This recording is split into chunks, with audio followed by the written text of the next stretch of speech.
going to cover foundations, just to make sure everybody's in the right course. I'll give a little bit of a background about myself. My name is Tori Manganelli, and I came to NFS about 6 months ago. I do have a background in insurance. I've worked for Allstate and I've worked for American Family in their training departments. So I did train agents with PNC and life and health, and you know, I've worked in that world for a long time. So I'm really familiar with what you do experience on a day-to-day basis and the challenges that are presented to you. So I'm excited to be able to apply flood insurance to that world, because it is such an important coverage. It is a coverage that people are very uninsured with. So it's exciting to be able to be looking at a different product. I do have my co-trainer on the line. Her name is Carrie Lang, and she will be helping today as well. When you guys have questions, if you put them right in the chat, Carrie's going to scoop them up, and she can always interrupt the call so that we can all hear those questions and get the benefit of each other's questions. I do ask that through the call, though, you do mute yourself. I learned a really cool trick. Carrie's probably going to get sick of me saying this on every single call, but you can hit the space bar, and when you hold the space bar, it will unmute you while you talk, and when you let it go, it will mute you again, which is just kind of makes it easy. But we do ask that you keep yourself muted through the call, you know, because there is a lot of background noise and it's distracting. So if you do have something to say, though, please do not hesitate to unmute yourself and speak up. We always like to hear from our participants during the call. All right, we're going to talk a little bit about foundations and the building diagrams. This is something that there tends to be a lot of errors in, and so we like to cover it. Sometimes they can be kind of confusing. We do have on here on the screen, there is a building diagrams and foundations module on our site, and I believe that Carrie's going to provide you with the link in the follow-up material that she will send you. But it does go through everything that we're talking about today, and it's kind of in a self-paced way, and it's going to give you all the additional information. So if there's anything you missed today, you can go back and you can review it in this module, or you could just use the module for practice. All right, so our agenda for today, we're going to talk about why foundations are so important and why getting it right is so important. We're going to talk about the different types of foundations, their definitions. We're going to cover diagram numbers for the NFIP, that is National Flood Insurance Policy. And then we're going to talk about the elevation certificate components. So why are foundations so important? What's the importance of the foundation? It is a key rating factor, as we can all imagine. That's a big deal in terms of what that foundation is. And it's so funny because I was talking to one of my coworkers, and we were just talking about how somebody might buy an elevated house, and you know, a lot of times when people build something, they do it like that for a reason, and then they'll throw in like a shed in the bottom so that they can store all of their stuff for their boat, and all of a sudden they've just changed that whole premium and the rating of the building, and it just becomes astronomical. So it's funny how things like that can affect it so dramatically. So it directly drives premium. And the foundation types are a common error on the elevation certificate. So when you do get the elevation certificate, I will show you the screen. There is one screen in here that shows you where that foundation, the diagram number is, but don't always trust that. You got to go back and be able to question it a little bit. If the pictures show something different, or if the information in the elevation certificate says something different, then you want to go ahead and change that.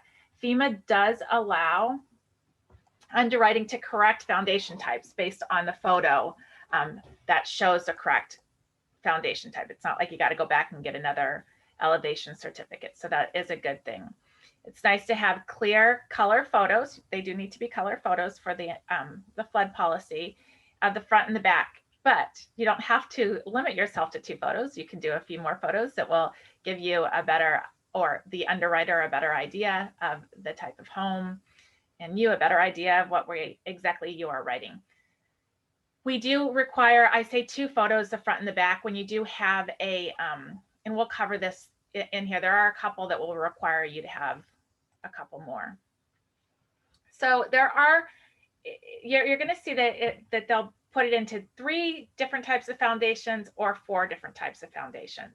I like to do it as 4 different types of foundations because it helps me to understand it better.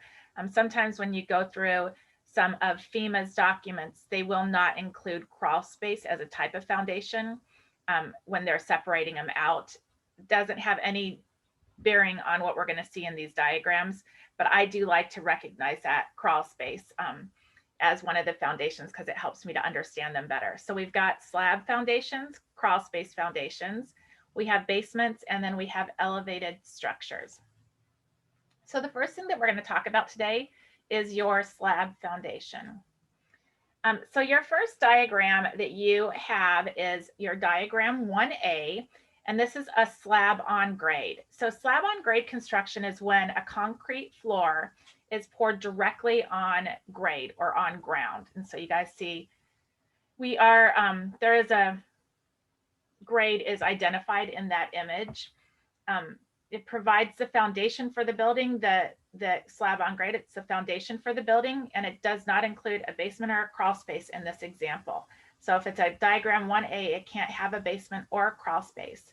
The bottom floor is at least or above grade on one side. The diagram can be 1 or more floors. For this diagram, it can be 1 or more floors, but it doesn't include split level structures. And so what you're going to see as we move forward is split level structures are different diagrams. So if it is a split level, then it's not going to fall into diagram 1A. The distance between ground level and the top of the slab is usually going to be 3 feet or less in height. And that is important to recognize there. And you'll see that this picture definitely shows that. So what you're going to see in photos when you have this type of a diagram is that there will be few or no steps between the ground level and the entry. And you're not going to see any flood openings in this type of a diagram or any windows or doors that are at ground level. So this is a great example of what a slab on grade diagram 1A home would look like. All right, the next one we're going to be looking at is a raised slab on grade. And so this is our diagram 1B. What a raised slab on grade is at the start of construction, footers are dug and concrete is poured into a trench. So the perimeter of the blocks is erected at the top of the footers that were dug, and then they backfill it and fill it with the concrete inside those perimeters, and it's filled to the top. So this type of construction is still considered a slab foundation. However, the slab is thicker than it was in diagram 1A. And you guys see that in the picture here. You see this big, and this can be confusing sometimes in pictures. I threw in some examples here at the end so that we can start to identify when it may get a little tricky. So with this diagram, the bottom floor is at or above ground level. So it's not going to be anywhere below grade. In diagram 1A, it can be 1 or more floors. It doesn't have to be limited to a single floor structure like you see in the picture. And the distance between ground level and the top of the slab is 3 or more than 3 feet in height. So we saw in 1A that it was less than 3 feet, and now it's typically more than 3 feet in height. So when we do have this type of a foundation, some of the things that you might see in the photos are you're going to have a few steps between the ground level and the entryways, just like you see in this photograph. With this type of diagram, you're not going to have any flood openings or access doors or windows at the ground level. So if you do start to see those here, then you're going to have to question if it's truly a diagram 1B. I feel this is really dry material, but it's so important, and it's fun when you start to look at pictures. I say fun. I think that insurance stuff can be fun, but it's fun when you start to look at pictures and start to try and identify, is that a 1B or is it a 7? I'm playing with you guys. So the next one is a diagram 3. This is your split level slab. So all split level that are on slab grade would fall into this diagram. So let's talk a little bit about what qualifies for a split level building. So the floor levels are staggered, often by a half story. And what you see here is the staggering of the floors. It's really evident in the picture. The main entrance is different than the other entrances.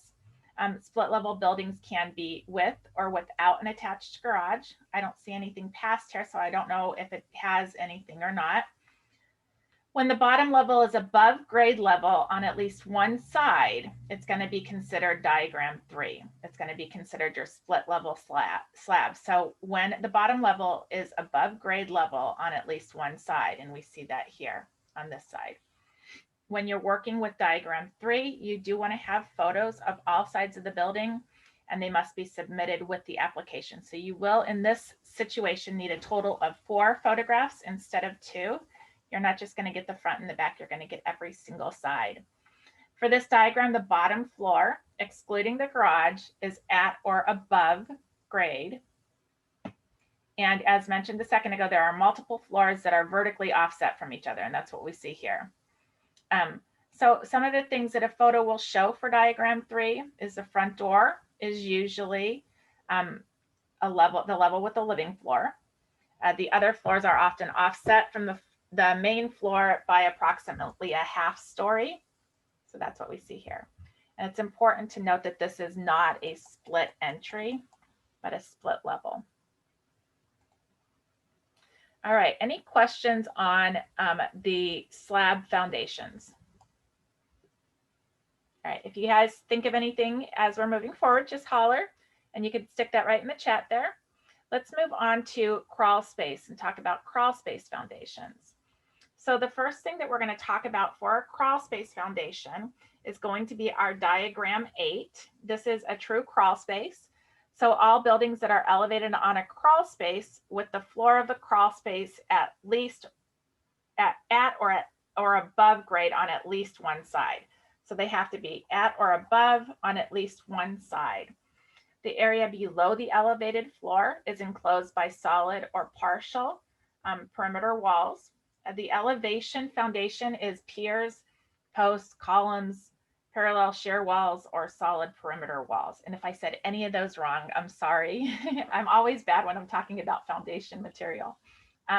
Flood openings can be present in this diagram. So it's possible to have flood openings here. A lot of times you will see them. And a crawl space has an interior floor that's no more than 5 feet below the top of the next level. So it's no more than 5 feet below the top of the next level, the next higher floor. And the crawl space enclosure itself is 5 feet or less in height on the inside. So this area that you see here would be 5 feet or less. This diagram is not a subgrade. So some of the things that you're going to see in a photograph here, or that you may have of a diagram 8, is you're going to see elevating in the foundation. So when we're looking straight at this house, we see that the house is elevated. We're not sure how, and that's where you get into this question. And then there are a few strips between ground level and the entryway, as you see in the image. All right, let's talk about subgrade crawl space. This is the diagram 9 in your for your NFIP. So all buildings other than split level that are elevated on a subgrade crawl space with or without an attached garage. The area below the elevated floor is enclosed by solid or partial perimeter walls. And the subgrade has to have an interior floor no more than 5 feet below the top of the next higher floor, just like we talked about before, and no more than 2 feet below the lowest adjacent grade. So basically, it's a crawl space that has a portion located 2 feet or less below the ground. So the distance from the crawl space to the top of the next higher floor is more than 5 feet, or the crawl space floor is more than 2 feet below the lowest adjacent grade on all sides. It is a basement, you know, to say that how it would be on there. There may be flood openings present, though they're not necessarily considered for rating.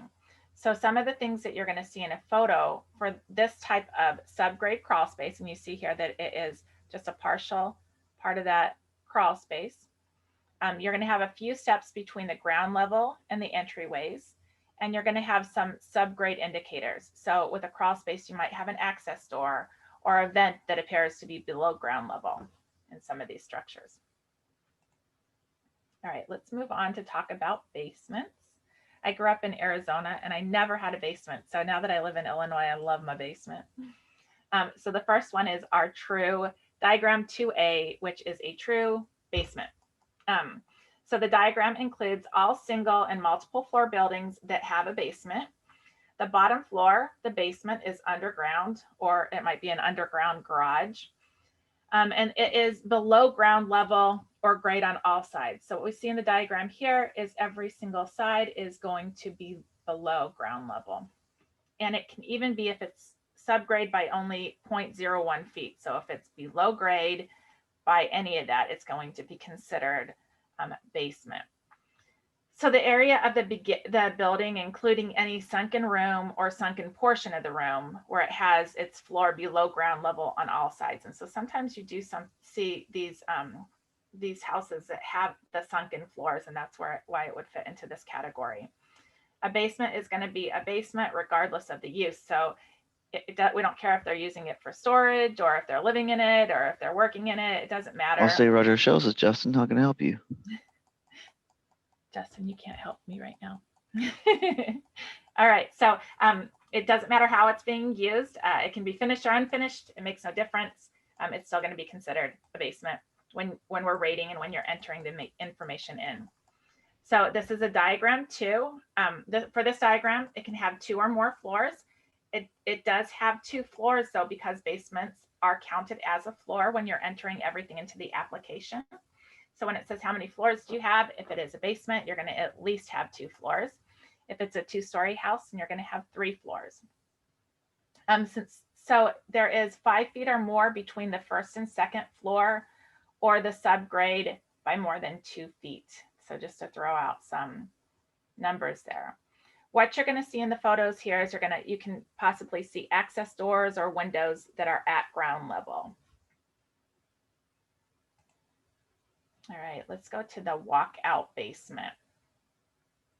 And I look at these pictures and they're so different than what I think in my head is a walkout basement. And these terms are not always things that you're going to see used within other things. So we're just labeling these so that to help you understand and put them into categories so that you understand what these diagrams are. But you're not always going to see the same title right there, like walkout basement. So this diagram includes all single and multiple floor buildings that have a basement. The bottom floor, the basement, is below ground level on all sides, even if it's a subgrade by only 0.1 feet. So most of the height of the walls is going to be below ground level, and the door and area of egress is also below ground level on all sides. I did get the definition of egress for everybody just because I wanted to be able to define it, but this is a means or place of going out. So this is an exit for anybody that didn't know. So back to where I was. The diagram of the basement, it's meaning that all the walls are below ground level. However, in a diagram 2B, the egress can also be below ground level on all sides. So that's what we're seeing in these diagrams. The diagram is for this diagram, it can be 2 or more floors. As with 2A, it's got the same criteria there. It's 5 feet or more between the first and second floor, or the subgrade by more than 2 feet. Again, the basement can be finished or unfinished. It makes no difference to us. It's still going to qualify as that specific diagram number. What you're going to see in photos when you have a diagram B is you're going to see most of the height of the walls is going to be below ground on all sides, like you see in these. If with the picture, you might not even notice this until you get to the side here. And the door and area of egress is also going to be below ground on all sides. Hey, Tori, we have a question in the chat, and it's going back to CRAWLSPACE. And I think, Daryl, are you referring to, he said, is CRAWLSPACE 2 plus below grade considered a basement? So if we would want to just go back to CRAWLSPACE. So are you looking at the subgrade CRAWLSPACE? Let's see, Daryl, is that what you were referring to, subgrade? He said a CRAWLSPACE 2 was below grade considered a basement? So with this crawl space, it has an interior floor. The regular crawl space, it's got an interior floor of no more than 5 feet below the top of the next higher floor. So it can't be more than 5 feet. And when you're looking at the basement, it can be 5 or more. And the crawl space enclosure itself is 5 feet or less in height on the inside. So this is what we have for the crawl space. And we'll go back to the basement here in a minute. With this one, the interior floor again is no more than 5 feet below the top of the next higher floor and no more than 2 feet below the lowest adjacent grade. And that's when you've got this subgrade crawl space. So now when we go to basement, now you're looking at 5 feet or more between the first and second floor, where with crawl space, it was 5 feet or less, or the subgrade by more than 2 feet. Does that help? Does that answer your question?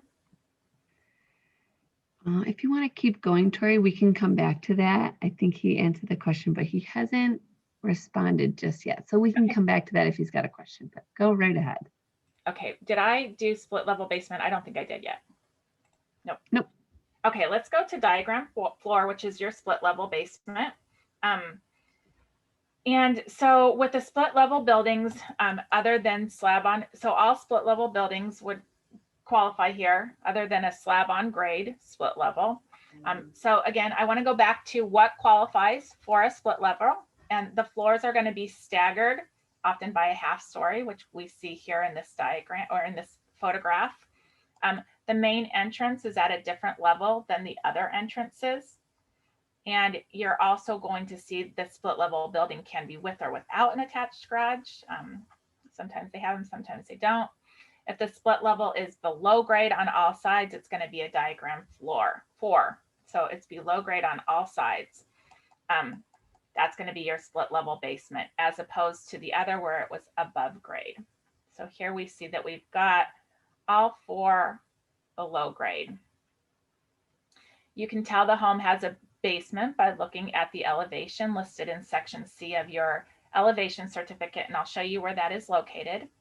The bottom floor, the basement, or the underground garage is below grade, so below ground level on all sides, even if it's just subgrade by 0.1 feet. And I know I keep pointing that out, but I think that's an important thing to call out. With the split level basement, you're going to have multiple floors that are vertically offset from one another. And that's what we see here. You've got this floor and this floor is offset from these. So what your photos are going to show is your front door is usually level with one living floor.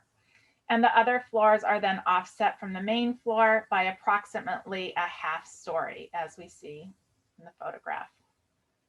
It's not a split entry, and access doors or windows, you might see them at ground level.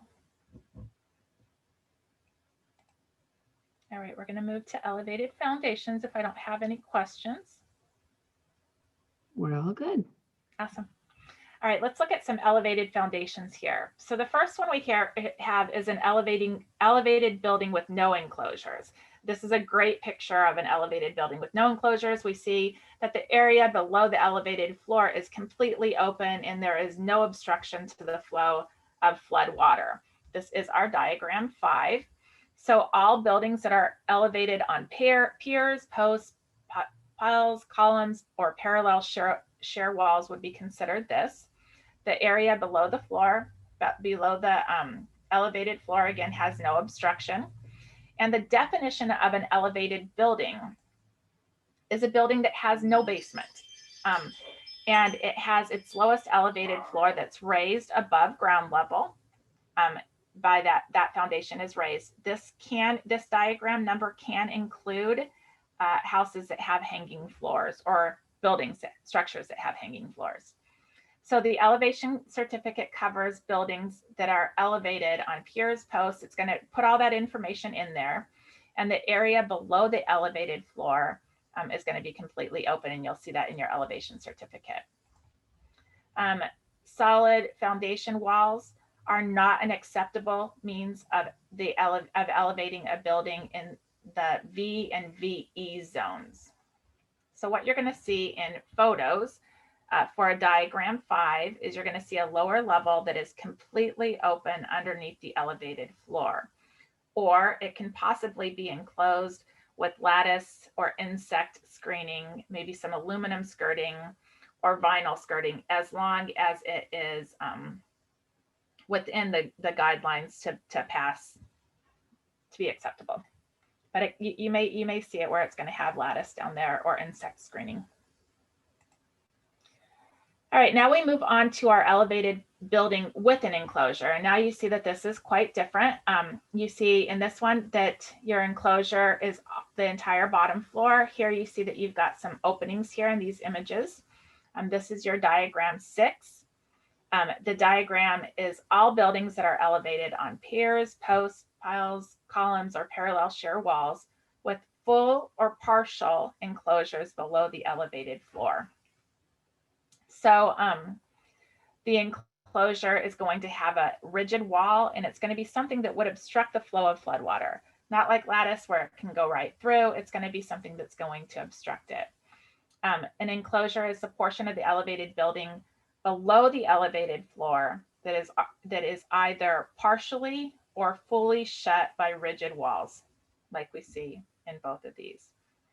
These walls are normally weight-bearing walls, and they do support the structure. Crawl spaces in garages below the lowest elevated floor or attached to an elevated building are also considered enclosures. So for this diagram, the elevating foundation of solid perimeter walls and flood openings may be present. So it's going to have solid walls, and you may have flood openings in those walls.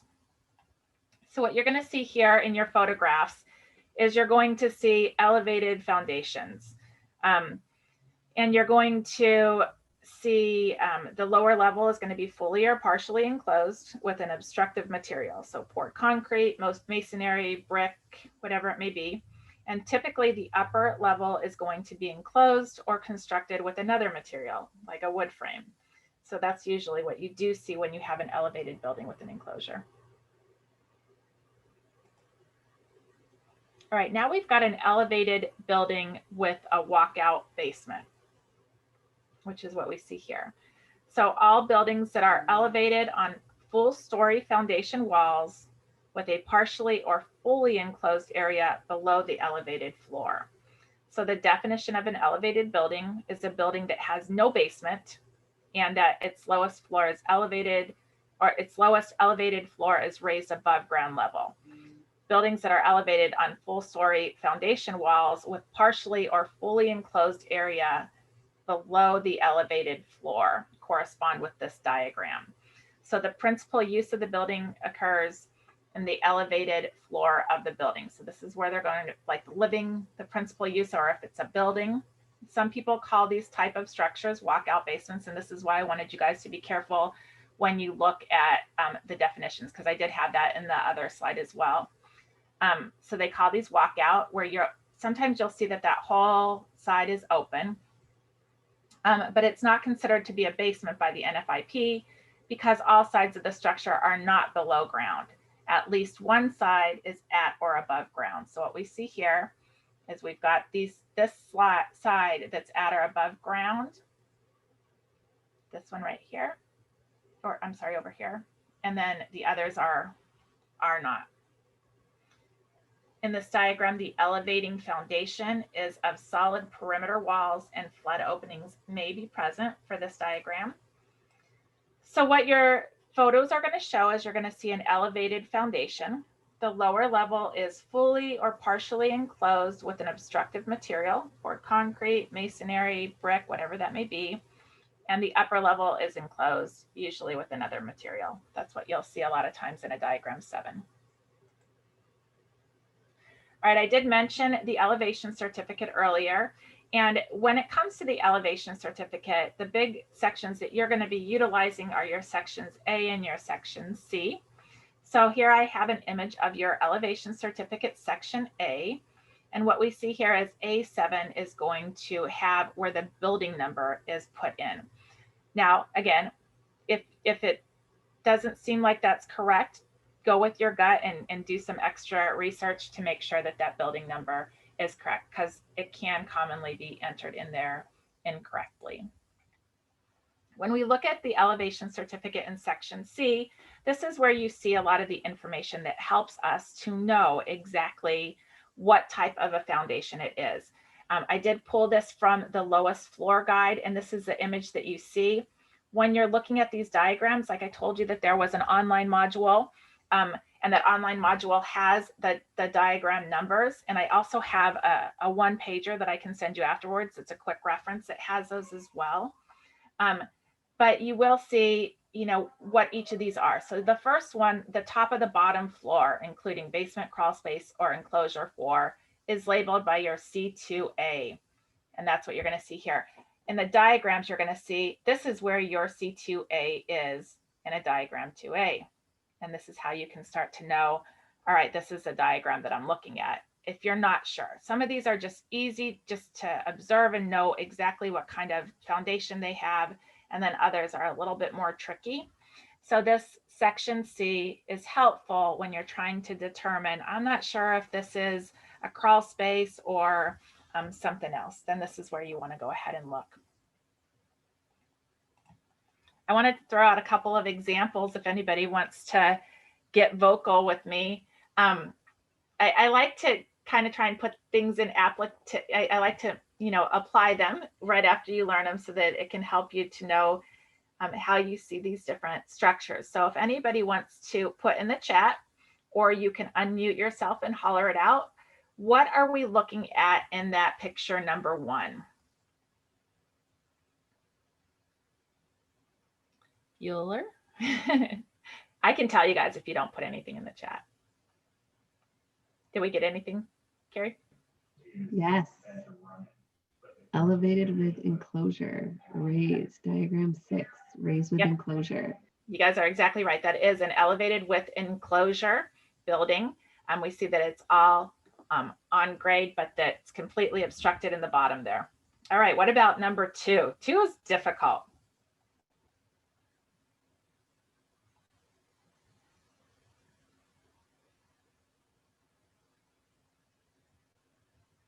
What kind of responses are we getting there, Carrie? Basement, crawl space, slab with openings. Good. So when I'm looking at this here, I see that it's a basement or elevated with enclosure, because as I look at that, I don't know if those are windows or if those are flood openings. So with the elevated with enclosure, that's what you might see there. It's not a raised slab because it does have those flood openings. So those answers are correct. We would just have to be able to explore more and know better what that bottom floor is. What's the measurements there?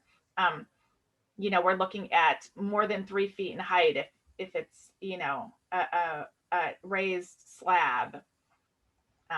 So again, we're going to have to look at our elevation certificate to know, but I think that you guys are all correct there. It could be a crawl space, it could be a basement, or it could be elevated with enclosure.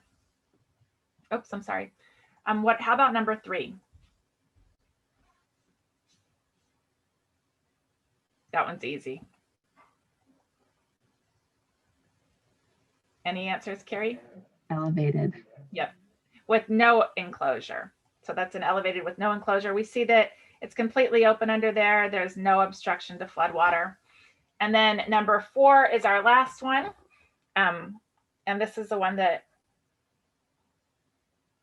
can have some different titles. What do we get, Carrie? Basement. This is actually going to be your walkout basement because of your egress, where you have an exit there for them to walk out of. We're getting diagram 2B, elevated with walkout. You got it. A couple of different answers. Yep, that's exactly right. It's a 2B. All right, I'm gonna holler these out. You guys can start to guess them though. Number 1, I did identify that. Go ahead and put in your answers there. Diagram 3, we're getting. I don't have the diagram numbers in front of me. Diagram 3, the split level slab. What else did you get? We're getting basement. Those are the only two so far. So I'm seeing that it can't be a split level because it's a split entry is what we're seeing there. And that's why when I made that call out there with the split level, it's not a split entry. And so what I do see in that diagram is that it's a basement. Again, I would have to look at anything on the elevation certificate to make sure, but that's how I identify it. Now, number 2 is a little bit different. This is where we truly do have a split level. And you can see it's not just the entry, the entire thing is offset. And this is where you get that split level basement. So the bottom is below floor, grade on all sides on that one side there. What about number 3?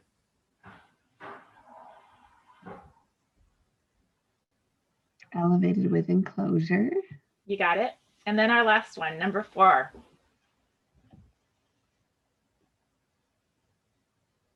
SLAB, diagram 1. Yep, I had to throw that one in there, although that's an easy one to identify.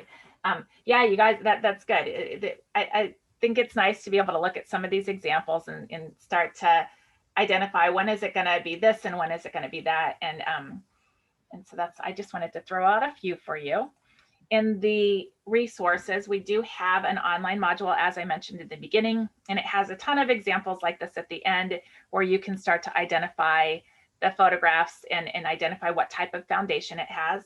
Again, when you're talking about foundations, some of the most important, if you're not sure, go to that elevation certificate and you'll be able to get that information from section C that will help you to decipher what exactly it is that you're looking at.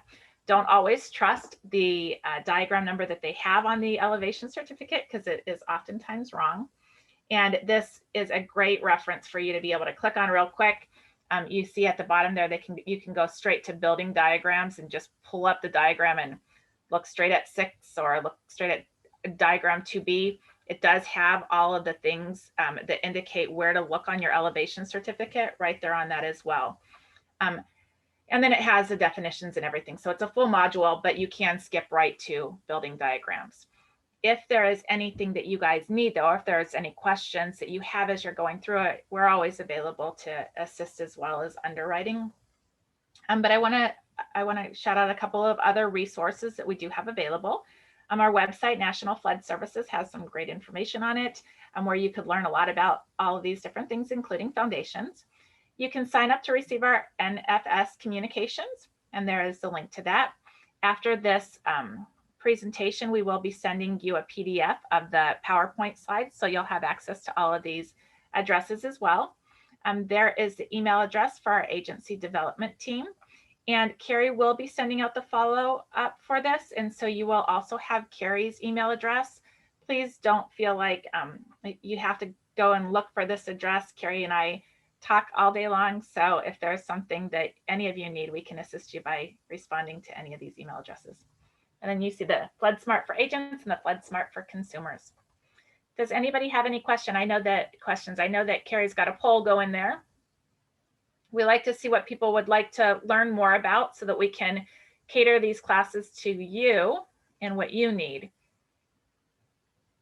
We want to help you sell more. It's 2021. It's going to be an awesome selling year. All